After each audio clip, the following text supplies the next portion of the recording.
Ser podcast. Lo normal.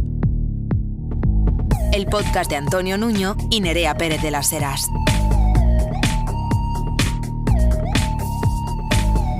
Un podcast normal.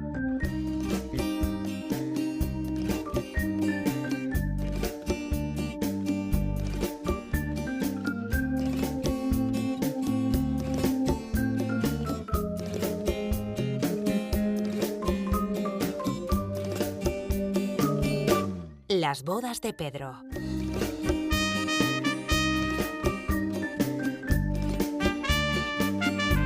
Un reportaje de Nerea Pérez de las Heras y Antonio Nuño.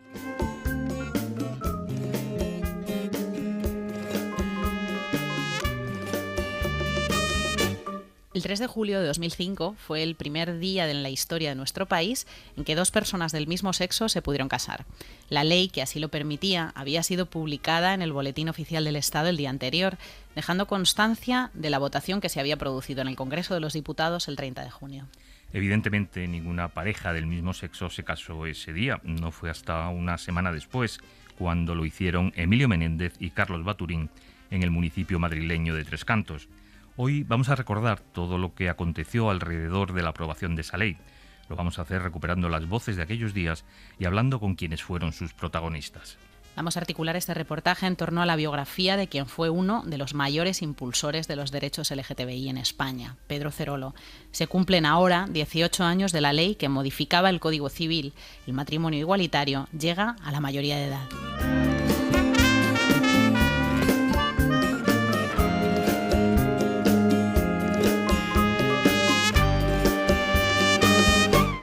Año y medio, 2 años ya estaba en Canarias. Nací en Caracas, he vuelto varias veces, luego crecí en Canarias y he vivido muchísimo en Madrid.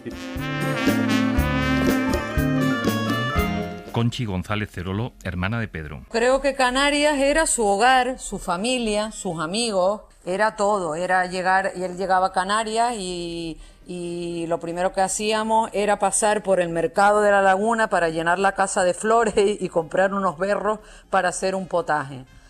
Juan Cruz decía que él era como un volcán y yo creo que era eso, que aparte de que se crió debajo del volcán del Teide, pues era muy canario.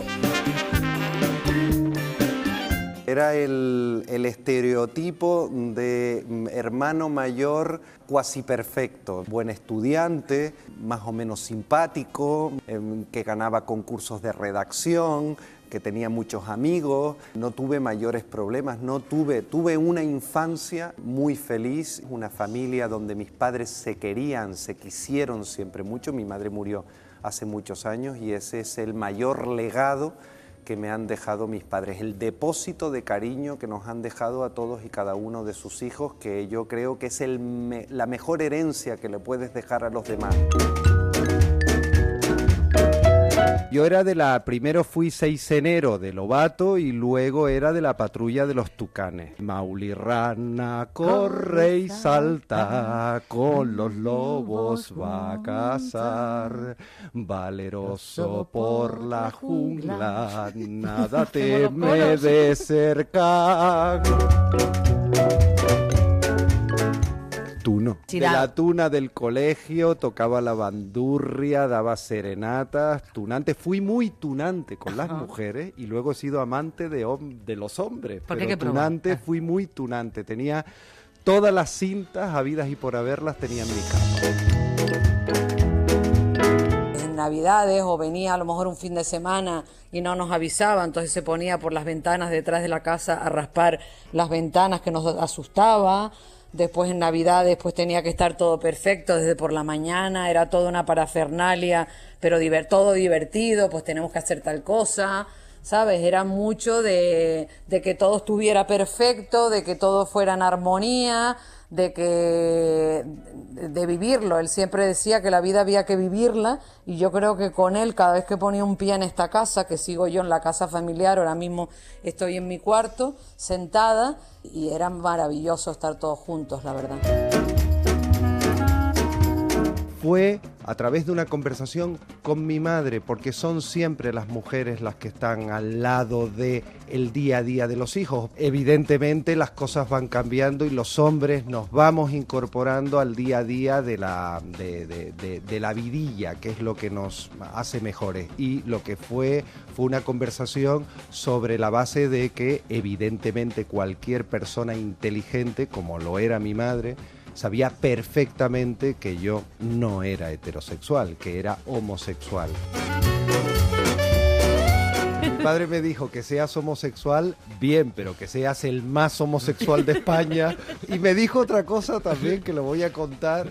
Siempre me decía, cuidado con la lentejuela. Y yo nunca supe, me imagino que será por esa idea que tenía él de asociar la homosexualidad pues con el cante, el baile, el orgullo. Mi padre es un ser excepcional, es un gran pintor, un buen escritor, un buen orador, un magnífico padre, y por eso me tuve que ir de Tenerife. Primer alcalde democrático de La Laguna, y me acuerdo que cuando me fui me decía, ¿pero por qué te vas? Porque tenía que irme, porque tiene una personalidad atrayente. Yo estaba siempre con él, me quedaba horas y horas en el estudio viéndolo pintar, disfrutaba mucho, disfrutaba oyéndolo hablar, preparaba los plenos con él, preparaba los discursos con él, y yo tenía que volar.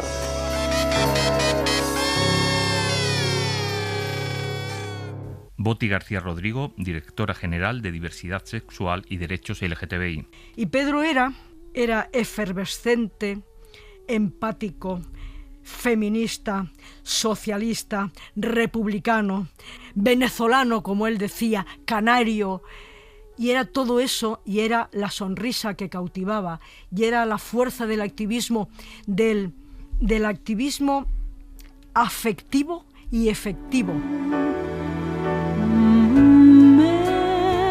Juan Fernando López Aguilar, exministro de Justicia. Pedro era mi amigo, canario como yo, un amigo al que admiraba, un luchador, un combatiente, un activista se llamaba, una persona con mucho valor, que arrostró las dificultades de sus opciones personales, civiles y políticas con posterioridad, con muchísimo coraje, ejemplar. Trinidad Jiménez es portavoz del Grupo Socialista en el Ayuntamiento de Madrid. La historia de nuestro país, sobre todo lo que tiene que ver con la defensa de los derechos, difícilmente se puede entender sin una figura como la de Pedro Cerolo, que todo para él era una bandera, incluso su propio matrimonio era una bandera. José Luis Rodríguez Zapatero, expresidente del Gobierno. Quien quizá en nuestras filas, en nuestro partido, que ha sido el gran partido que ha llevado las leyes de la diversidad, de la libertad a este país, ha protagonizado más énfasis, más trabajo, más tarea, más lucha por ese reconocimiento de la diversidad, ha sido Pedro Cerolo. Es un gran militante de la libertad, es un gran militante de la igualdad y además, y sobre todo lo quiero subrayar, es una muy buena persona. Pedro Cerolo estudió Derecho en la Universidad de La Laguna. Su labor en el activismo comenzó como asesor de COGAM en 1992. Un año más tarde fue elegido presidente de COGAM y en 1998 pasó a ser presidente de la Federación Estatal LGTBI. Ser activista es intentar cambiar las cosas. Hubo un momento en que generé un debate dentro del movimiento porque decía que no era lo mismo ser gay, incluyendo en la palabra gay a hombres y mujeres, porque así surgió en los Estados Unidos de los años 80. No era lo mismo ser gay que ser homosexual. De la misma manera que no es lo mismo ser feminista que ser mujer. Todas las feministas son mujeres, pero no todas las mujeres son feministas. Todos los gays son homosexuales, pero no todos los homosexuales son gays. ¿Qué es ser gay? ¿Qué es ser feminista? ¿Qué es ser activista? Querer cambiar las cosas. Intentar que se te reconozca tu dignidad, y la dignidad pasa por ver reconocidos tus derechos en igualdad. José María Núñez, presidente de la Fundación Triángulo. Ahora todo el mundo defiende un movimiento LGBT inclusivo, un movimiento que quiere defender todos los espacios. En aquel momento había dos posturas. Una era más inclusiva, que era la que tenía Triángulo y la que defendía Miguel Ángel Sánchez desde el inicio, y la que tenía el grupo que creamos en Extremadura, que era dirigir mensajes a toda la población, y que no coincidía con el de Pedro. Pedro promovía un activismo al inicio, el COGAM que él lideró, ¿no?, el relevo a Miguel Ángel Sánchez, más dirigido hacia la comunidad LGBTI, un concepto que ese Triángulo nunca se había abrazado, ¿no?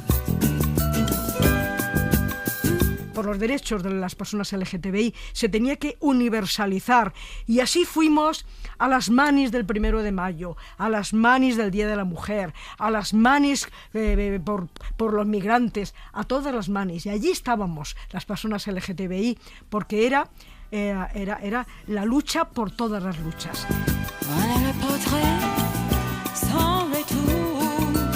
Ramón Martínez, secretario de COGAM. Me acuerdo de que era su época en que ya evolucionaba hacia otra cuestión, el laicismo, que sigue siendo, creo que, una de las claves de todos los movimientos sociales, ser laicos sin dar una ética civil, no una ética religiosa.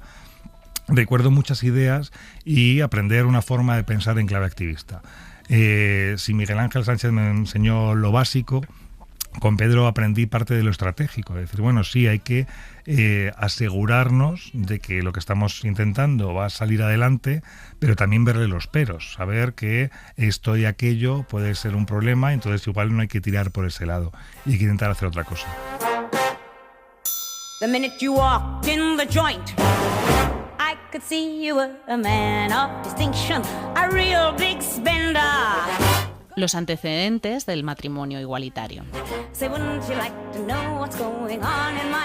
Juan Fernando López Aguilar. Hubo muchísimas reuniones con lo que se conoce dinámicamente como los colectivos, es decir, agrupaciones representativas de esos colectivos LGTBI, que entonces lideraba Pedro Cerolo de una forma muy protagonista, y estuvimos, por supuesto, adquiriendo el compromiso. Y cuando llegó el momento de gobernar, debo confesarle que hubo muchas tentaciones de que no cumpliéramos el compromiso íntegramente, de que se hiciera algún remedo, alguna suerte de unión civil consagrada por la ley, alguna suerte de unión civil cualificada, pero no matrimonio, no llamarla matrimonio, o incluso que fuera algo parecido a un contrato civil de convivencia, pero no llamarlo matrimonio. Y luego, una vez que decidimos que sí, que íbamos con todas, que la íbamos a llamar matrimonio y íbamos a modificar el artículo 44 del Código Civil porque lo consideramos perfectamente conforme con el artículo 32 de la Constitución, que dice, por cierto, que el hombre y la mujer tienen derecho a contraer matrimonio en condiciones de igualdad, y por tanto lo que afirmaba, por fin, históricamente, es que el hombre y la mujer eran iguales en el matrimonio. No prohibía el matrimonio entre personas del mismo sexo, como decía la derecha. Cuando por fin lo llamamos matrimonio, entonces decían, sí, pero matrimonio, pero que no haya adopción. Y eso resultaba manifiestamente inconstitucional, porque si a un matrimonio le prohíbes la adopción, lo estás discriminando, y lo estás discriminando por razón de orientación sexual, lo que es manifiestamente inconstitucional, contrario al artículo 14 de la Constitución, de modo que al final lo hicimos con todo. Primero empezamos a luchar en el activismo por la ley de parejas de hecho. Las había autonómicas, querían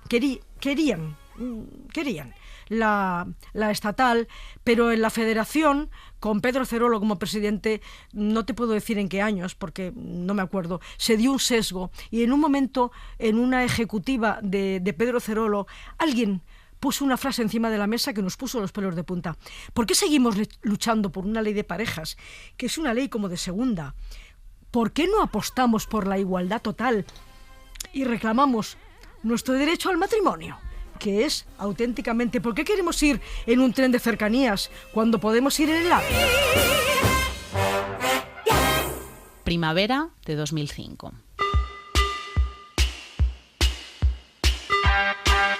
En la tribuna del Congreso, en el momento de defender la ley, me detuve en desarbolar cada una de las líneas de impugnación ante las que me enfrentaba. La que pretendía que era una institución de derecho natural, la que pretendía que era ingeniería social que quería acabar con la familia, que la ley estaba dirigida a destruir la familia, o a convertir un matrimonio fake, una especie de deformación del matrimonio hasta hacerle reconocible para autorizar la unión entre personas del mismo sexo, que no debían de llamarse así.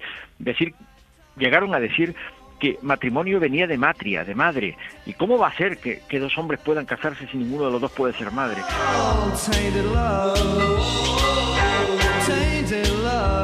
Poquito antes del día 30 de junio que se votó en el año 5, días antes, los obispos de este país se manifestaron en una vergonzosa manifestación en el centro de Madrid con un calor infame, que yo siempre decía que las cruces se les incendiaban y tenían que estar quemándose por dentro de puro odio.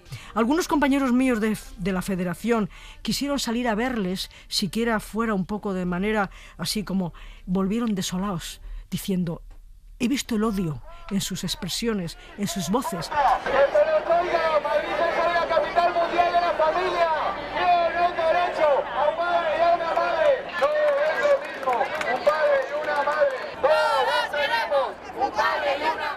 Antonio Cañizares, arzobispo de Toledo entre 2002 y 2008. Yo pongo un ejemplo. Si yo decido que el robar es bueno para mí, ¿quién me lo impide?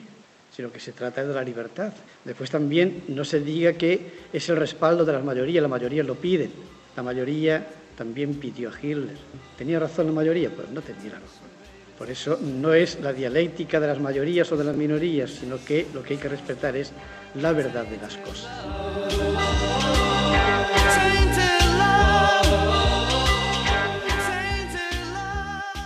30 de junio de 2005.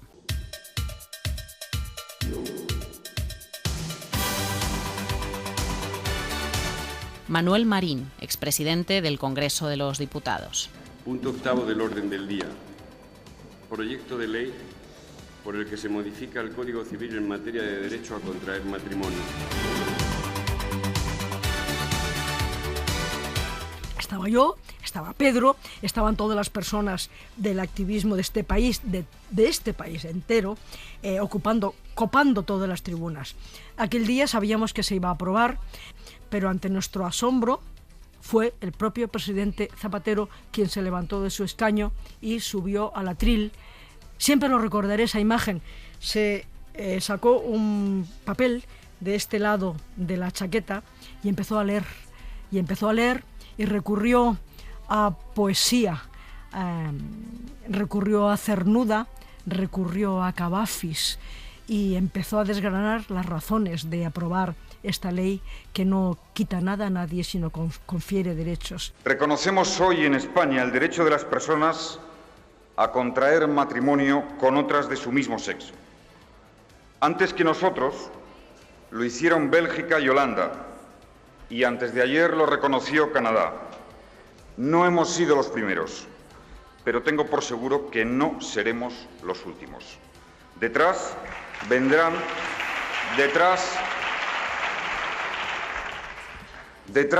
otros muchos países, impulsados, señorías, por dos fuerzas imparables: la libertad y la igualdad. Se trata de un pequeño cambio en el texto legal.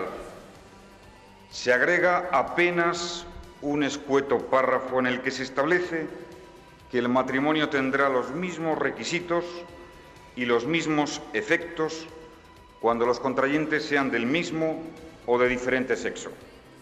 Un pequeño cambio en la letra que acarrea un cambio inmenso en las vidas de miles de compatriotas. Los ujieres nos habían advertido: no aplaudan, no alboroten. Escuchamos, se aprobó la ley, votaron en contra el Partido Popular y Unió.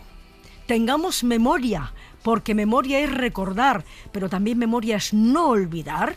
Votaron en contra el Partido Popular de Mariano Rajoy y Unió. Ana Tormé es diputada del Partido Popular. Hoy se aprobará en esta Cámara la ley que permitirá el matrimonio entre personas del mismo sexo y la posibilidad de adopción de niños por parte de estos.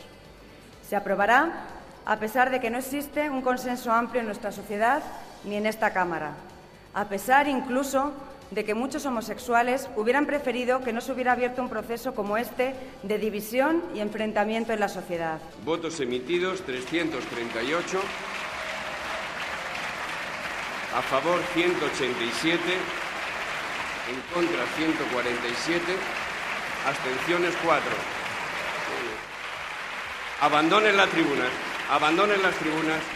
Y cuando se aprobó, por mayoría absoluta, se arrancó. Ahí fue una oleada. Empezamos a aplaudir, aplaudimos los activistas desde las tribunas hacia abajo y aplaudieron diputadas y diputados desde abajo hacia las tribunas. Carla Antonelli, diputada autonómica de Más Madrid. Y allí estaba, en esa foto, y a mi lado estaba Toni Poveda, director de SESIDA, y era toda aquella grada llena, Pedro estaba delante, nosotras estábamos las últimas atrás. Y digo, y cuando se votó con las manos así para arriba, digo, para que se nos vea que estamos aquí. Y al final el cuadrante de la foto se nos ve ahí con las manos en alto.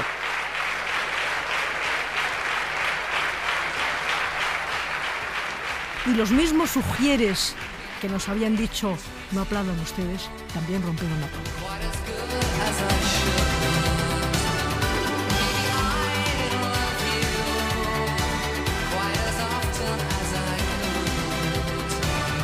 Otro de los grandes protagonistas en la historia del activismo LGTBI en España fue Miguel Ángel Sánchez, recientemente fallecido. Lo recuerdan Boti García Rodrigo y José María Núñez. Miguel era el activista tranquilo, tenaz, valiente, decidido, que trabajó en muchas tareas y en todas lo hizo como quien no hace nada, pero sabiendo muy bien lo que hacía, sin afán de protagonismo, con determinación. Fue, siendo presidente de Cogan, se enfrentó en el año 82, creo, o 92, al concejal Matanzo, y consiguió vencerle. No se cerró el local de la asociación, justamente un concejal Matanzo que acabó con todos los locales de la movida de Madrid, pero no pudo con el local del asociacionismo LGTBI. Y después de eso, Miguel Ángel tuvo la inteligencia y la sabiduría de saber hacer el mejor festival de cine LGTBI de todo el Estado y saber hacer cooperación internacional como nunca se había hecho, diversificando su activismo y acertando en todos aquellos campos a los que se dio. Es de las personas más honestas que yo he conocido en mi vida, en todos los planos. Cuando había cualquier agenda de trabajo, siempre había matices, diferencias y discrepancias, porque es que no suavizaba, cuidando mucho las formas, pero yendo siempre a lo que de verdad creía, ¿no? Y en todo. ¿Qué es lo que más le debemos? Pues para mí, las estructuras que consiguió tejer y levantar. Él fue uno de los hacedores de COAM, y COAM ha sido una organización, y es una organización clave en el avance de derechos de nuestro país. Pero es que creó FELG, y FELG, hoy FELGTBI+, es la organización más grande y con más colectivos dentro, pero la idea fue de Miguel Ángel. Y luego creó Triángulo, que no solo desarrolló el trabajo en las comunidades autónomas donde trabaja y donde trabajamos y de forma muy relevante en algunas, sino que puso en marcha el último gran aporte de Miguel Ángel, que es seguir trabajando por el activismo, pero a través de la cooperación LGBTI.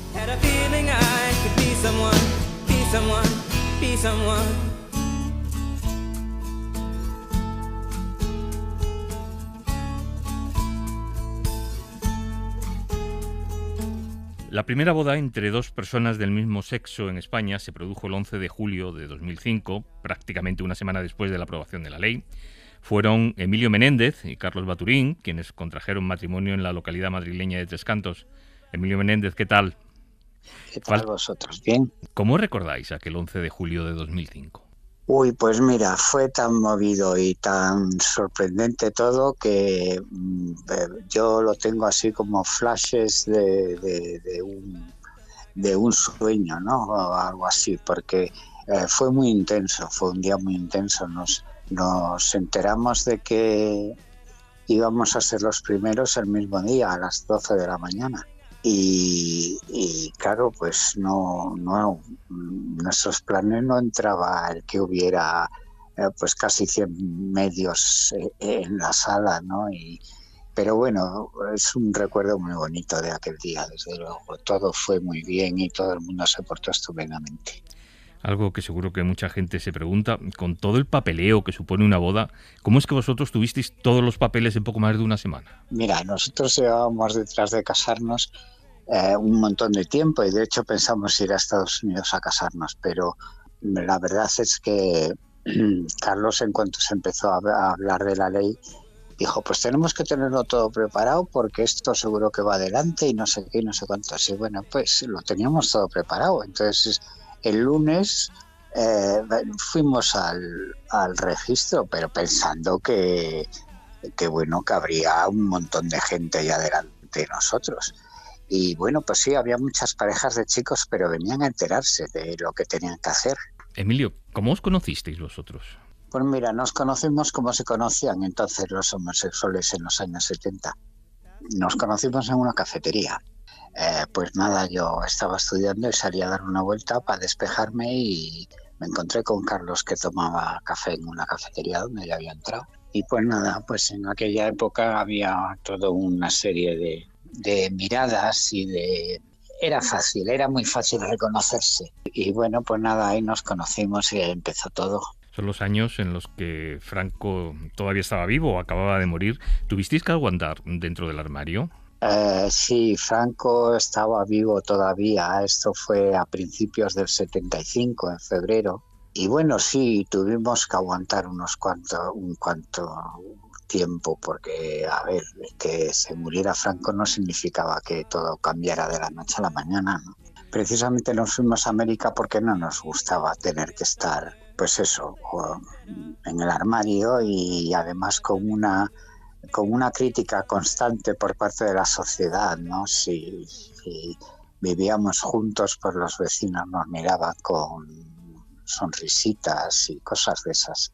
¿Cuándo y por qué volvisteis? Pues mira, volvimos en primer lugar porque vimos que España estaba cambiando, que ya de hecho ya había cambiado mucho en los 5 años que estuvimos fuera, y nuestra situación, yo mis padres mayores, y no quería estar al otro lado del charco, y pues volvimos en plena movida. O sea, que imagínate tú cómo la dejamos y cómo la encontramos. Emilio, ¿cómo se lleva formar parte de la historia? Haber pasado a los libros y que siempre se os recuerde porque fuisteis los primeros. ¿Cómo lo lleváis?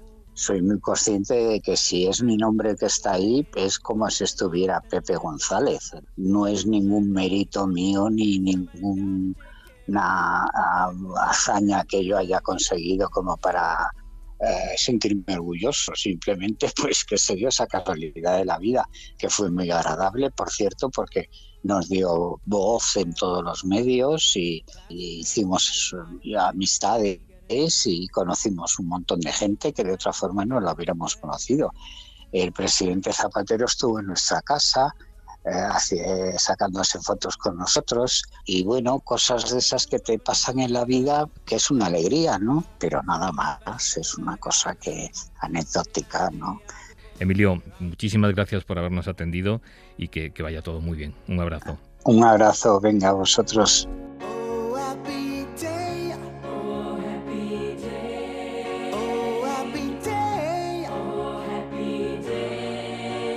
Pienso casarme y pienso también adoptar conjuntamente con mi pareja. Ya acudí una vez al registro con mi pareja para ejercer un derecho que muchos de los que están aquí pueden ejercer en libertad, y el señor Zaplana dijo que aquello se había convertido en un esperpento y en un auténtico circo. Yo le recordé en su momento que en todo circo hay quienes se juegan la vida como trapecistas y otros que se dedican a ser el payaso. 1 de octubre de 2005. Por mucho que me empeñe, no es una boda más. Es un sueño largamente acariciado por ellos y por miles de personas más en nuestro país. Es el resultado final de un largo proceso que todos hemos vivido minuto a minuto, que hemos celebrado como una gran conquista cívica y social. Oh, happy day. Oh, happy day. Pedro, ¿quieres libremente y en este acto tomar a Jesús por tu legítimo cónyuge? Sí, quiero. Jesús, ¿quieres libremente y en este acto tomar a Pedro por tu legítimo cónyuge? Sí, quiero.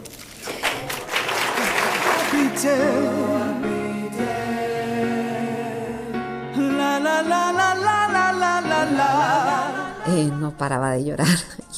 Ellos no, ellos estaban felices, afortunadamente. Y todavía hoy, cuando alguien me pregunta por la boda, se me saltan las lágrimas, no lo puedo evitar. Primero, porque eran mis amigos y mi amigo del alma, casándose y sellando ante todos los demás su amor y su matrimonio, ¿no? Segundo, porque era la primera boda que celebraba entre personas del mismo sexo. Tercero, porque era como ese momento histórico que nunca nadie lo va a olvidar. Y después, porque en aquel momento, por eso no lo puedo olvidar, recuerdo a Pedro y a Jesús entrando por la sala donde se iba a celebrar la ceremonia, con una música de gospel que él había contratado, un coro de gospel.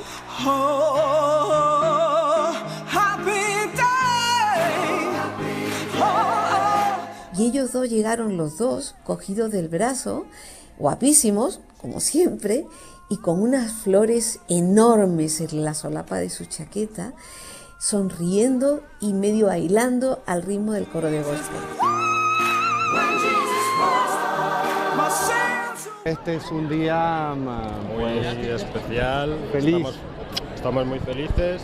Y la ceremonia ha sido pues emocionante. Se ha hablado mucho de amor y de militancia. El amor es siempre militante, el amor siempre vence y desde luego este amor es irrecurrible. Fue un día de una enorme emoción, me emocioné. Sobre todo cuando Trinidad Jiménez me preguntaba y nos preguntaba si queríamos, detrás de ella ondeaba la bandera española, porque detrás de ella estaba el balcón de la Casa de la Panadería de la Plaza Mayor de Madrid. Y me emocioné viendo una bandera que durante mucho tiempo había sido pues símbolo de tantas y tantas cosas, y ahora es símbolo de libertad, de igualdad, de todos y de todas.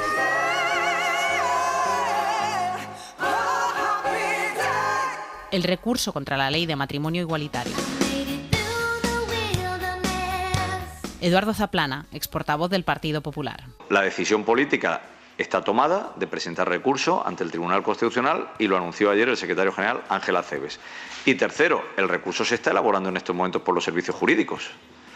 Y por tanto, el alcance del recurso se lo daremos a conocer en cuanto esté concluido, previamente, sin duda, como es obvio, a que finalice el plazo.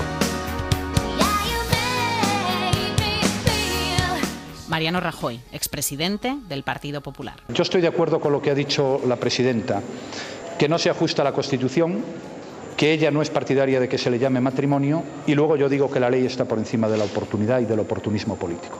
Quiero decirles también que es una decisión que he tomado yo mismo, interpretando el sentir de muchos ciudadanos españoles, muchos del Partido Popular y otros que no son del Partido Popular.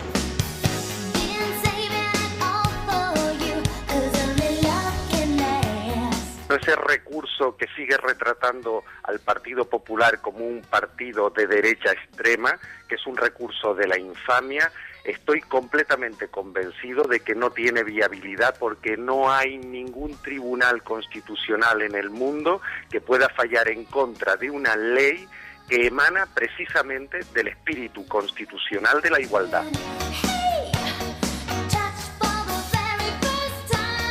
El 6 de noviembre de 2012, el Tribunal Constitucional avala el matrimonio igualitario.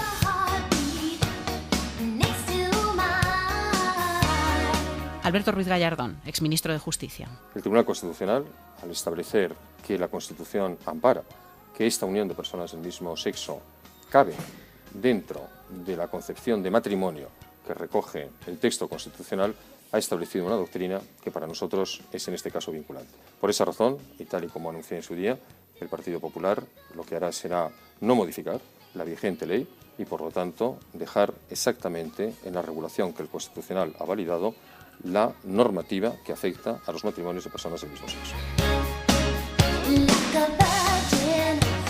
Jorge Fernández Díaz, exdiputado popular. Me va a permitir su señoría que diga públicamente aquí en el Senado que, por supuesto, acato la sentencia del Tribunal Constitucional, pero el Tribunal Constitucional no me hace cambiar mis convicciones ni mi conciencia. Yo voté a favor de la enmienda de totalidad con mi grupo parlamentario en el debate en el Congreso de los Diputados.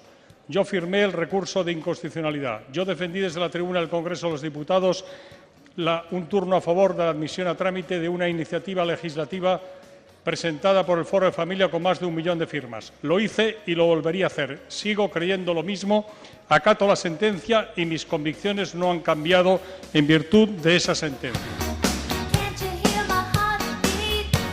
Javier Maroto, ex vicesecretario del Partido Popular. Esto es matrimonio, porque las sociedades evolucionan, porque los partidos evolucionan. Hoy, también en mi partido, la dirección del partido, el Gobierno, quiere sumarse a eso. Estamos en el 2015, vamos a mirar para adelante. El presidente del Gobierno nos ha felicitado, ha dicho que ha sido un acto de matrimonio precioso y que nos desea la mejor felicidad del mundo.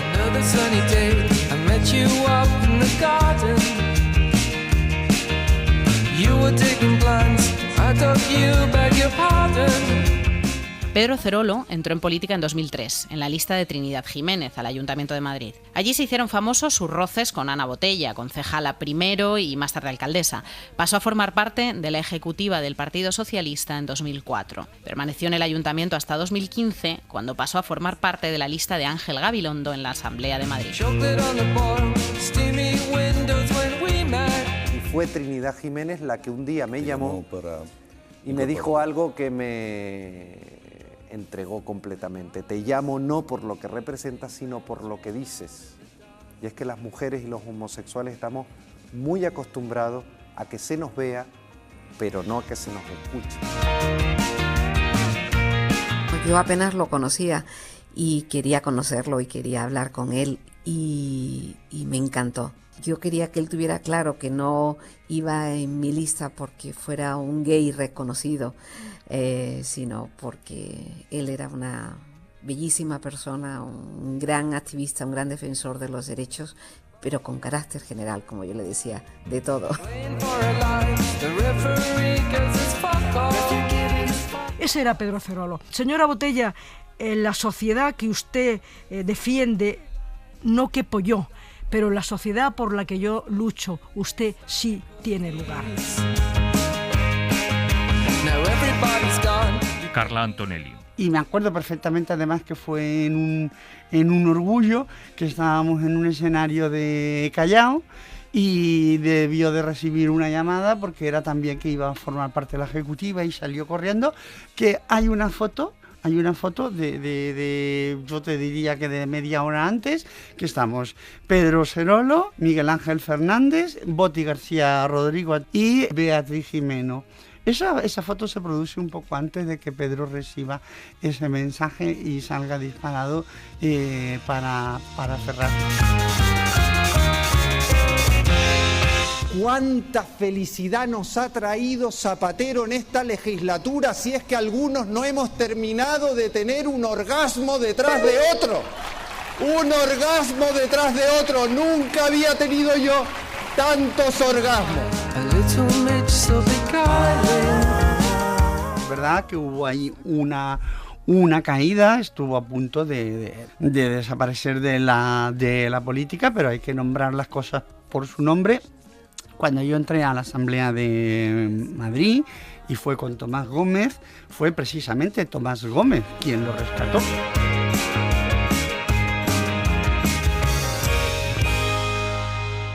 Las grandes herramientas de Pedro Cerolo en la comunicación política, la risa y los besos.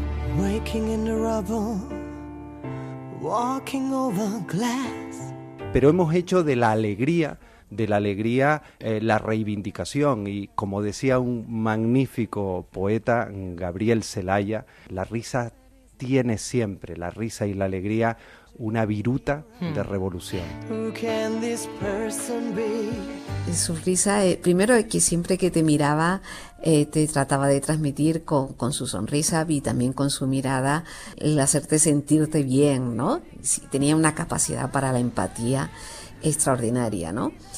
Y su sonrisa era contagiosa, él te sonreía, esa sonrisa tan amplia, tan bonita, y te daban ganas de sonreír a ti también.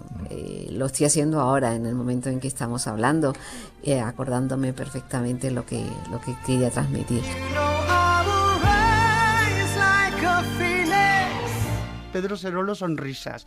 Pedro Cerolo, romper, digamos, los protocolos de lo más serio que pudiera ser.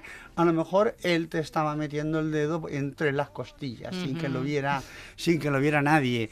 Pedro Cerolo era el de las bromas insistentes hasta el día del juicio final.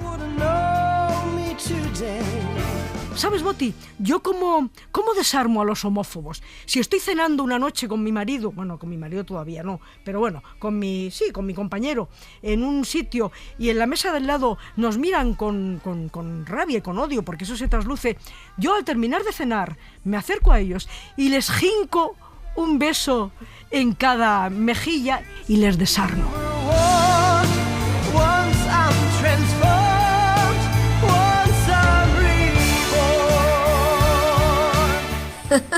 Era muy besucón, sí. Sí. Y te abrazaba, no solamente te daba besos, sino que te abrazaba. Es que era muy buena gente, era muy inteligente y era muy seductor.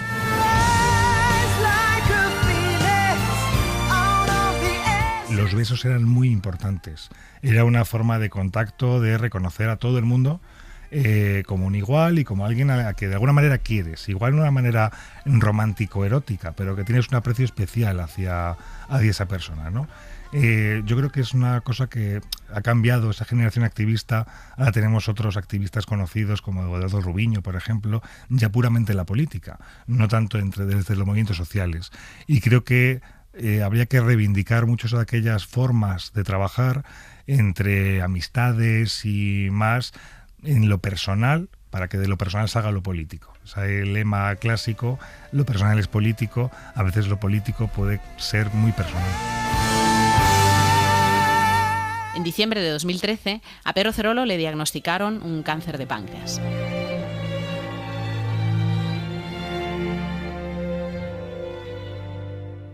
Cuando me diagnosticaron el cáncer, me quedé noqueado por completo.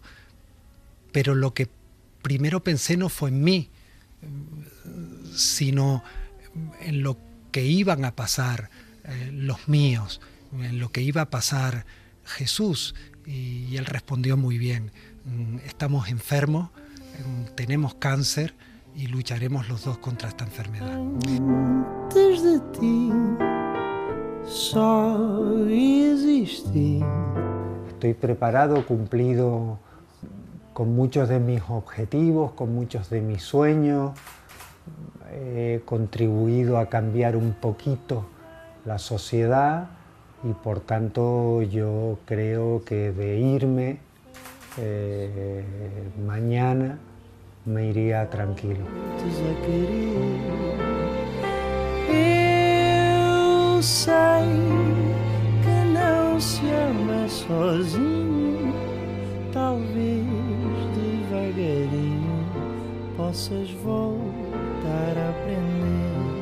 9 de junio de 2015. No quiero estar sin ti. Si tú no estás aquí, me sobra el aire. Y tenemos una información de última hora. Ha muerto Pedro Cerolo, político, activista, pionero de la defensa de los homosexuales en nuestro país, miembro del Partido Socialista, concejal muchos años, iba de número 3 en la lista de Ángel Gabilondo. Si tú no estás aquí, no sé qué diablos hago amándote. Yo he colgado hoy una foto en las redes del día más importante de mi vida. Estaba con él, que fue el día que me casé y él estaba a mi lado. Ese día luchamos mucho para que eso fuera una realidad. Él es el artífice de ese hecho que pasará a la historia. Pedro era el optimista y el generoso por excelencia, el luchador, el hombre bueno y el que no daba nunca una batalla por perdida. Hay que decir que era una persona que tenía un trato muy agradable, era una persona cariñosa, amable, educada y que defendía las cosas en las que él creía. Una persona que ha sido muy luchadora, una persona muy valiente. La enseñanza de cómo se puede luchar en forma coherente nos da fuerzas también. Si tú no estás aquí, no sé qué diablos hago amándote. El 14 de mayo de 2016 se inauguraba en el madrileño barrio de Chueca la Plaza Pedro Cerolo. Que Dios no va a entender por qué te vas. Nos dimos cuenta, con Pedro en vida, pero sin todavía saberlo él, que íbamos a hacer todo esto, que en Madrid había una calle Vázquez de Mella, una travesía Vázquez de Mella y una plaza Vázquez de Mella.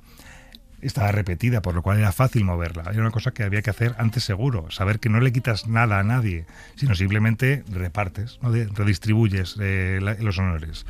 Y una plaza como la de Pedro Cerolo ahora, en el barrio de Chueca, creo que era casi algo necesario. Y fue tan sencillo como estaba preparado ya todo el change para movilizarlo, estaba preparado los correos, yo mismo redacté el change, lo pasé a Rubén López de la FLGTB para que saliera desde la gran empresa, o sea, la gran asociación activista del país, y en 3 días habíamos conseguido 80.000 firmas. Lo siguiente era traducir eso en una política. Se aprobó al final, tardamos un montón, pues las cosas de Palacio van despacio, pero ahora ya, pues eso, Pedro Cerolo queda para nuestra memoria. Y es importante porque en este momento las nuevas generaciones activistas lo ven ya como un referente muy lejano. Si tú no estás aquí, sabrás que Dios no va a entender por qué te vas. Manuela Carmena, exalcaldesa de Madrid. Padre, madre, ¿quién era Pedro Cerolo?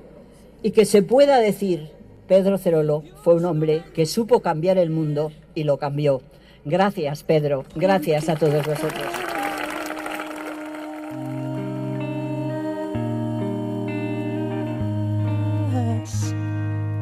Si tú no estás aquí. La columna de Luisa Estevez, presidenta de la Fundación Pedro Cerolo. Como dijo Pedro, España, en la aprobación de la ley del matrimonio igualitario, llegó puntual a su cita con la igualdad, porque efectivamente eso supuso la ley del matrimonio igualitario, el reconocimiento de la dignidad, el reconocimiento de la igualdad de las personas del colectivo LGTBI, en definitiva, el reconocimiento de sus derechos humanos. Esta ley supuso un hito importantísimo, no solo desde el punto de vista interno de España, que fomentó y motivó la transformación de la sociedad española a una sociedad mucho más aperturista, mucho más respetuosa con los derechos fundamentales, sino también tuvo una gran influencia internacional porque impulsó otros movimientos en otras legislaciones que han concluido también con el reconocimiento de los derechos humanos de las personas LGTBI. El espíritu de Pedro Cerolo está vivo, está entre nosotros. Concretamente, la Fundación Pedro Cerolo tiene entre los diferentes fines uno fundamental, que es el de preservar, conservar y divulgar el importante legado político, activista, jurídico y social de Pedro Cerolo. Esto es incuestionable. La herencia de Pedro Cerolo está aquí, en cada acto de reivindicación de los derechos fundamentales del colectivo LGTBI. Más ahora, en esta semana que estamos celebrando la fiesta del orgullo LGTBI, él está en cualquier manifestación reivindicando y festejando. Él está siempre en cualquier estamento que hable del respeto a los derechos fundamentales, en cualquier escenario donde se reivindique la igualdad. Pedro Cerolo era un hombre alegre, reivindicaba con contundencia y convicción el respeto a los derechos fundamentales en aquellos momentos en los que las mentes quizás de los políticos estaban más cerradas o menos abiertas a la consecución de derechos fundamentales, a abrir el catálogo de los derechos fundamentales conforme ordena la Constitución. Y eso fue lo que hizo Pedro, convencer a los estamentos políticos de la importancia transformadora de la consecución de los derechos fundamentales del colectivo LGTBI.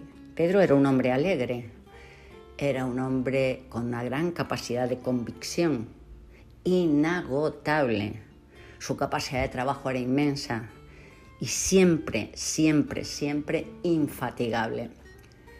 Por eso creo que una de las cosas más importantes que le debemos a Pedro Cerolo, que le debe la sociedad española, lo que los conocimos personalmente lo sabemos, es la mentalidad incombustible de la lucha por la igualdad, de la lucha por los derechos humanos. Así siempre será recordado como luchador de los derechos fundamentales, como luchador de los derechos humanos del colectivo LGTBI.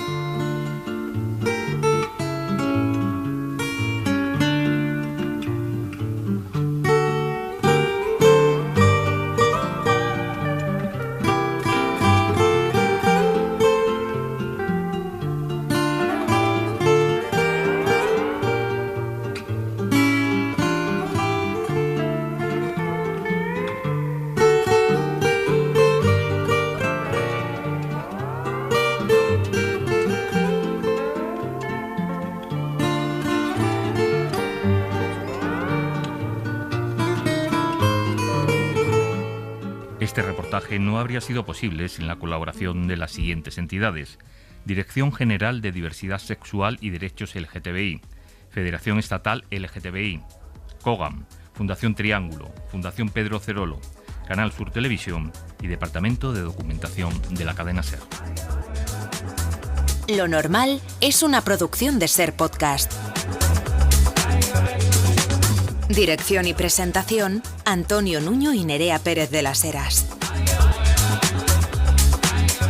Guión y producción, Tony Quart. Realización, Alejandro Fernández.